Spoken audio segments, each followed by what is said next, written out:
हमने बनाने का, किसान उत्पादक संघ बनाने का जो हमने कोशिश की है, वो अपने आप में एक बहुत बड़ा इकोनॉमिकल एम्पावरमेंट का काम करेगा। भाइयों बहनों, मैंने पिछली बार यहां पर जल जीवन मिशन की घोषणा की, आज उसको 1 साल हो रहा है। मैं आज गर्व से कह सकता हूं कि जो हमने सपना लिया है कि पीने का शुद्ध जल, नल से जल हमारे देशवासियों को मिलना चाहिए। स्वास्थ्य की समस्याओं का समाधान भी शुद्ध पीने के जल से जुड़ा हुआ होता है। अर्थव्यवस्था में भी इसका बहुत बड़ा योगदान होता है और उसको लेकर के जल जीवन मिशन शुरू किया। आज मुझे संतोष है कि प्रतिदिन हम 1 लाख से ज्यादा घरों में, हर दिन 1 लाख से ज्यादा घरों में जल पहुंचा रहे हैं, पाइप से जल पहुंचा रहे हैं। और पिछले 1 साल में 2 करोड़ परिवारों तक हम जल पहुंचाने में यशस्वी हुए हैं। और विशेष करके जंगलों में दूर दूर रहने वाले हमारे आदिवासियों के घरों तक ये पहुंचाने का काम, बड़ा अभियान चला है। आज जल जीवन मिशन ने देश में एक तंदुरुस्त स्पर्धा का माहौल बनाया है। जिले जिले के बीच में तंदुरुस्त स्पर्धा हो रही है, नगर के बीच में तंदुरुस्त स्पर्धा हो रही है, राज्य राज्य के बीच में तंदुरुस्त स्पर्धा हो रही है। हर किसी को लग रहा है कि प्रधानमंत्री का जल जीवन मिशन का जो सपना है, उसको हम जल्दी से जल्दी अपने क्षेत्र में पूरा करेंगे। कोऑपरेटिव कॉम्पिटिटिव फेडरलिज्म को एक नई ताकत इस जल जीवन मिशन के साथ जुड़ गई है और उसके साथ ही हम आगे बढ़ रहे हैं। मेरे प्यारे देशवासियों, चाहे हमारा कृषि का क्षेत्र हो, चाहे हमारे लघु उद्योगों का क्षेत्र हो, चाहे हमारे नौकरी पेशा करने वाले समाज के लोग, ये करीब करीब सभी लोग एक प्रकार से भारत का मध्यम वर्गीय बहुत बड़ा संकूट है। और मध्यम वर्ग से निकले हुए प्रोफेशनल्स आज दुनिया में अपना डंका जमाना है। मध्यम वर्ग से निकले हुए हमारे डॉक्टर, इंजीनियर, वकील, साइंटिस्ट, सब कुछ दुनिया के अंदर अपना नाम, भारत माता की जय। ये बात तय है कि मध्यम वर्ग को जितने अवसर मिलते हैं, वो अनेक गुना ताकत के साथ उभर करके आते हैं। और इसलिए मध्यम वर्ग को सरकारी दखलंदाजी से मुक्ति चाहिए। मध्यम वर्ग को अनेक विध नए अवसर चाहिए, उसको खुला मैदान होना चाहिए। और हमारी सरकार लगातार मध्यम वर्ग के इन सपनों को पूरा करने के लिए काम कर रही है। मध्यम वर्ग मिरेकल करने की ताकत रखता है। ईज ऑफ लिविंग, इसका सबसे बड़ा लाभ किसी को होना है तो मेरे मध्यम वर्गीय परिवारों को होना है। सस्ते इंटरनेट की बात हो, चाहे सस्ते स्मार्टफोन की बात हो, या उड़ान के तहत हवाई जहाज की टिकटें बहुत मिनिमम हो जाने की बात हो, या हमारे हाईवे हो, इंफॉर्मेशन बेस हो, ये सारी चीजें मध्यम वर्ग की ताकत को बढ़ाने वाली है। आज आपने देखा होगा मध्यम वर्ग में जो गरीबी से बाहर निकला है, उसका पहला सपना होता है अपना घर होना चाहिए, वो एक बराबरी की जिंदगी जाना चाहिए। देश में बहुत बड़ा काम हमने ईएमआई के क्षेत्र में किया और उसके कारण होम लोन सस्ते हुए। और जब एक घर के लिए लोन लेता है तो लोन पूरी करते करते करीब 6 लाख रुपया तो उसको छूट मिल जाती है। यह इतना ही नहीं, पिछले दिनों ध्यान में आया कि बहुत गरीब मध्यम वर्ग के परिवारों ने पैसे लगाए हुए, लेकिन योजनाएं पूरी न होने के कारण खुद का घर मिल नहीं रहा है, किराया भरना पड़ रहा है। भारत सरकार ने 25,000 करोड़ रुपया का विशिष्ट फंड बना करके ये जो आधे अधूरे घर है उनको पूरा करके मध्यम वर्गीय परिवारों को घर मिल जाए, उसके लिए हमने अब कदम उठाया। जीएसटी में बहुत तेजी से टैक्सेशन कम हुआ है, इनकम टैक्स कम हुआ है। आज मिनिमम उस प्रकार के व्यवस्थाओं के साथ हम देश को आगे बढ़ाने का प्रयास कर रहे हैं।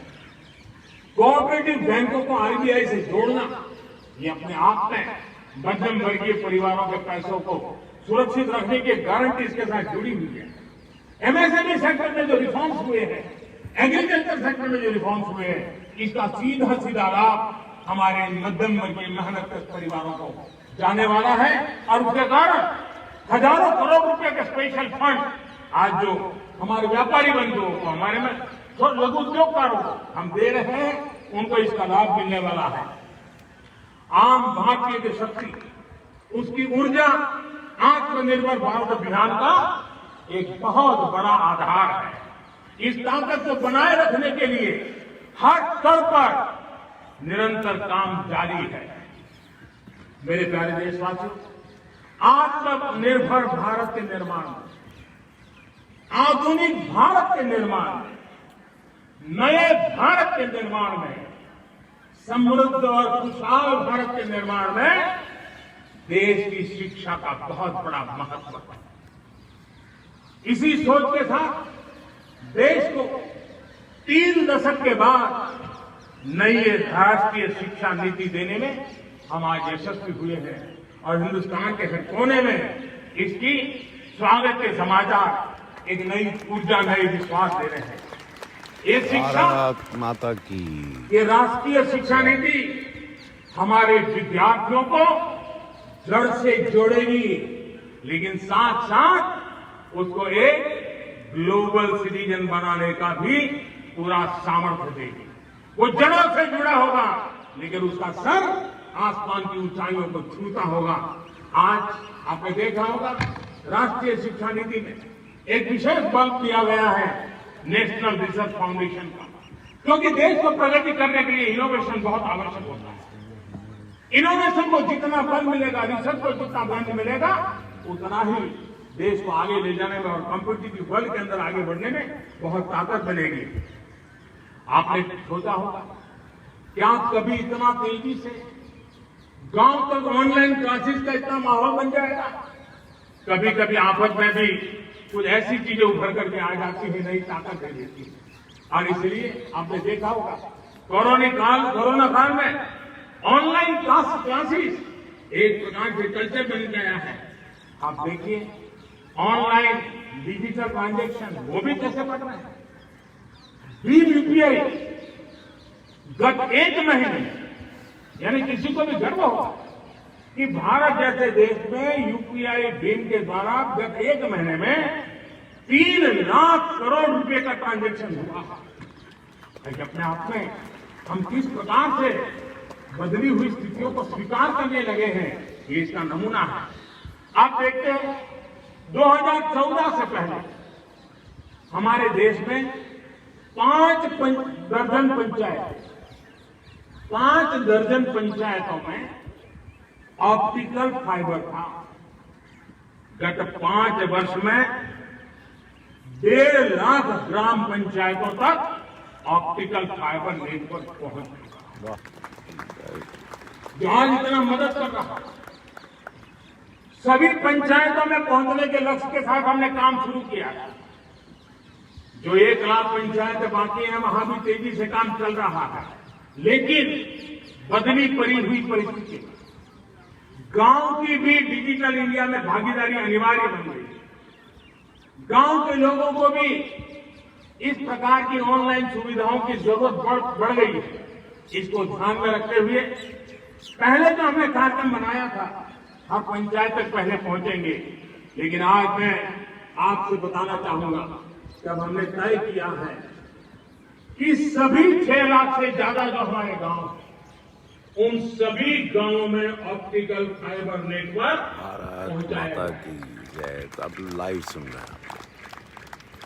जरूरत बढ़नी है तो हमें प्रायोरिटी भी बढ़नी है।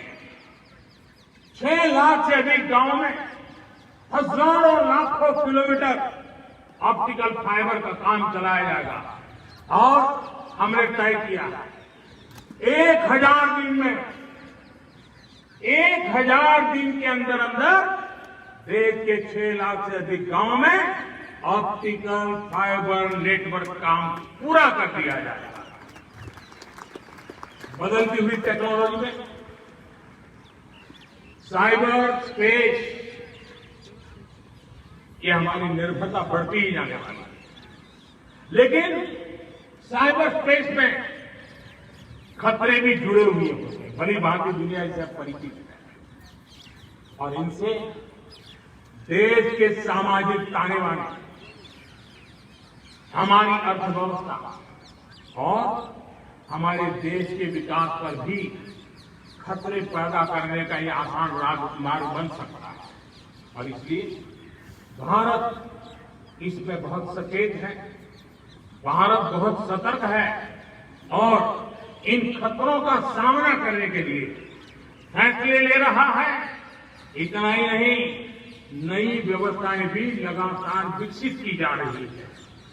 बहुत ही अल्प समय में नई साइबर सुरक्षा रणनीति, इसका एक पूरा खाका देश के सामने आएगा।